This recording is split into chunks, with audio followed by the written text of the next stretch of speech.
What is up, innovation family?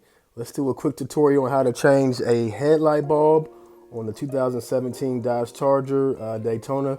I think this works for most Chargers, I think from year 2015 to 19 or 20. So come along, so you went to AutoZone to get the bulb. Here is what's needed to do this job. So sorry about some of the bad camera work, but I'm showing you guys the different parts you gotta take apart. So let's slow it down a little bit. So the one that's by the air filter right there is an 8 millimeter socket, or I should say bolt, that you got to take off. So get your 8 millimeter wrench to take that one off.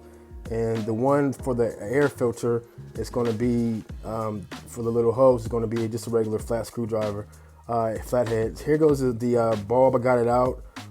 This is a cap that goes on the bulb. As this is a previous shot showing you guys an old light bulb. It's pretty beat up.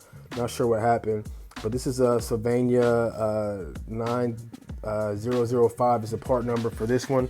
Here goes the cap you got to take off to get to the light bulb. Pretty simple. You just turn it kind of counterclockwise to get it off. So it comes off pretty easy. So I took the cap off, just kind of showing you guys how it looks. So next we're going to go ahead and put in a new light bulb. So that's the part I told you guys about, the 9005 or 9005 Sylvania. This is a basic one.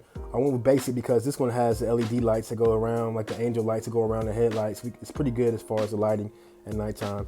So went ahead and snapped in the headlight bulb, put back on the cap. As you guys see, I got big hands, so sometimes it's hard to get into these little spaces, but I went ahead and turned it and got it locked back in, and now we're good to go as far as making sure no water or anything gets inside that light bulb and it can go out again. So make sure it's tight. And now we're going to go ahead and reverse engineer everything and put the parts back on. So here we go.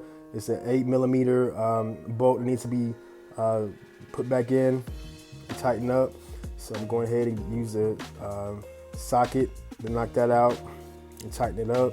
First, I like to use my hand to make sure we can get it in there first before we start using any tools, any wrenches to tighten things up. But I went ahead and tightened it up with my hand. And we're gonna go ahead and get the socket wrench out to go ahead and tighten it up. That one right there, that's the ring for the air filter. This is a regular flathead, like I mentioned. Went ahead and got the socket wrench to tighten it up. So let's go ahead and knock that out. And now let's go ahead and tighten up the ring right there. Get the flathead out and tighten it up and do what it do.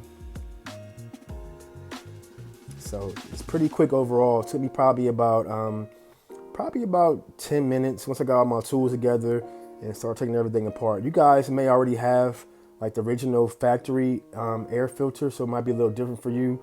Mine is an aftermarket, so it's pretty easy to get off.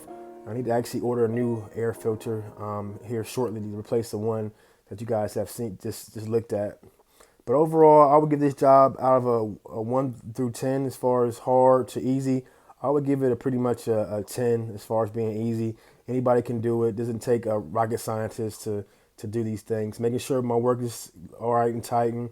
I don't want to tighten it up too much because if I got to go back over it again and make sure I can get it back out if it blows out again. So I'd like to spray some WD-40 on my metal parts around parts that I work on so it can loosen up a little bit easier in the future. Tighten up that ring to make sure everything is tight and good to go. Put some WD on the hood latch to make sure we're good on that too. And then that's it, guys. So if you guys have any questions, leave any comments, any feedback in the comment section. Did a quick test. Passenger side good, driver side good. Headlights are back in order. You guys have a good rest of your day. Thanks for watching the video.